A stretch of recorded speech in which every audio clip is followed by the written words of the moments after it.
কিছু হলেই স্বামীর মুখের উপরে কথা বলা যাবে না, কারণ স্বামী স্ত্রী সংসার করার ক্ষেত্রে আমাদের মাঝে অনেক বিভ্রান্তি হতে পারে। এই জন্যে মা বোনদেরকে আমি দৃষ্টি আকর্ষণ করে বলবো, কিছু হলেই আপনি আপনার স্বামীর মুখের উপরে কথা বলা যাবে না। এটাকে কোরআনের ভাষায় বলা হয় লুমাজা।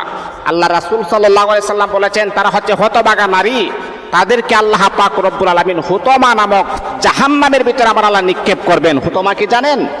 এমন প্রজ্বলিত আগুন তাদের শরীরের মাঝে আমার আল্লাহ দিয়ে দিবেন, যেটা আপনার কলিজা পর্যন্ত আগুন দ্বারা ধাউ ধাউ করে আপনার কলিজাটা পর্যন্ত শেষ করে দিবে।